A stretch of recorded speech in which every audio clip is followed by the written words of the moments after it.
everybody, it's Naomi here, your rapid renovation expert. And it's super important during this renovation journey to know the ins and outs of private treaties, right? This information is really handy to know when you're putting your property up for sale.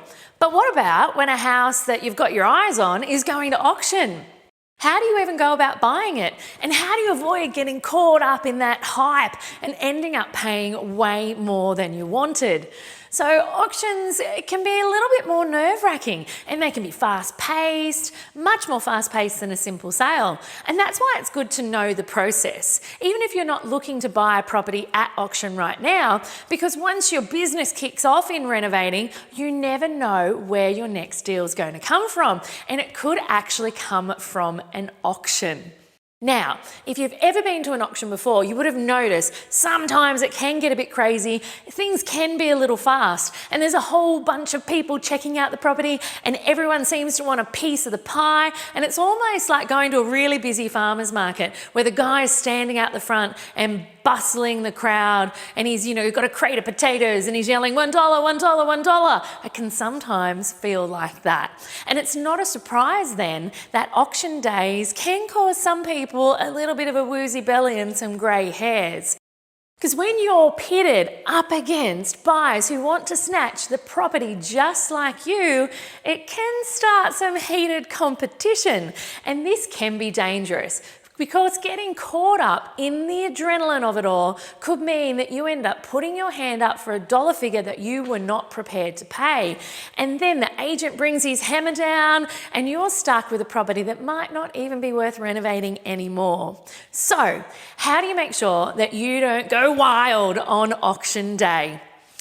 Research, research, research. Research is the holy grail of almost all of my advice, and preparation is key, especially when it comes to being involved with such large sums of money as you need when you're buying a house. Now, the easiest way to do your preparation when it comes to an auction is to keep an eye on recent sales in the area. That way you can gauge a reasonable price, just like you would have already established, for what this property is worth unrenovated. And you'll also be able to see whether it's even going to fit into your budget. Now, the other thing that you should be doing is attending auctions in your area. Not because you want to buy those properties, because that will give you a really good idea of what an auction will feel like. That way, when you get used to the whole atmosphere and the process and see how other people are bidding and how other people are buying, it will be very similar to the one that you attend. So then when it comes to your actual auction process, there can be some pretty confusing terminology, but you'll at least be comfortable with the atmosphere.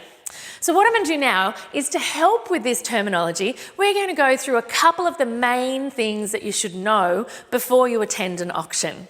And the first one is the reserve price. So an auction is it's not just a free-for-all, it's not a market bonanza where as long as someone comes along, they're going to get the property. Because the sale by auction though, it is really a competition out in the open, there does need to be some limits. Otherwise people would start off with crazy, ridiculous low prices, hoping they're going to score a bargain. So to avoid being left short-handed as the owner of the property, they have the opportunity to set a reserve price, which is the lowest amount that they're hoping to sell the property for.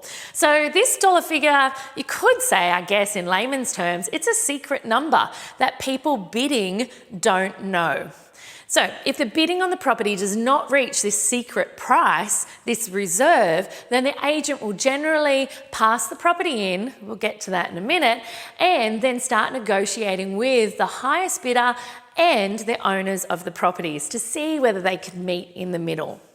The next term is falling of the hammer. Now, this isn't talking about an episode of Judge Judy. This is where the agent up the front, the one taking the bids, signals the end of the bidding race. He may or she may or may not actually have a hammer with them.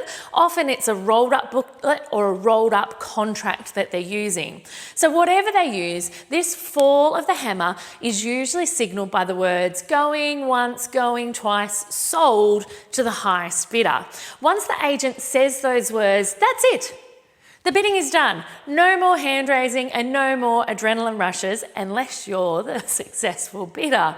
So if you were the highest bidder, congratulations, the property would be yours. All you'd need to do would be go sign the paperwork and hand over the deposit. Now, another auction term is being passed in. It's the third term I want to describe to you. And what this is about is when an auction does not reach the finish line. This is when the agent has tried to squeeze as much as he can out of the bidders in the audience, but the hand raisers have dried up and the highest bid is still too low. It doesn't meet that reserve. So in this case, the hammer will not fall and the property will be passed in. In this case, if you were the highest bidder, you would then be invited to try and come and negotiate via the agent with the owner. And sometimes this can be a phenomenal opportunity to get the property at the price that you're really after. But just make sure you have the money with you. Because in an auction, there's no cooling off period. So if you were a highest bidder, then you would need to put the dollar figure up. You would actually need to, on the day, supply your deposit. Now, auction bids are public. Unlike the private treaty way of buying, auctions are very public. Everyone can see and hear the cards that you're throwing down on the table, the bids that you're putting out there. And it's fair game for somebody else to swoop in with a bigger bid, or in this case, a bigger check. Does this mean that you should hide away in a corner somewhere when an auction's taking place? Of course not. Absolutely not. If you want a property, stand tall, be confident, and when you throw your hand up for a bid, just remember there's a difference between being confident and getting caught up in trying to beat everybody else. The first keeps your budget in mind. The second risks blowing your budget as well as your end profits before your renovation's even started. Thanks for joining me. Did you know I wrote a book all about renovating to create wealth and freedom in your life? I've added the link below in the description for you. Enjoy.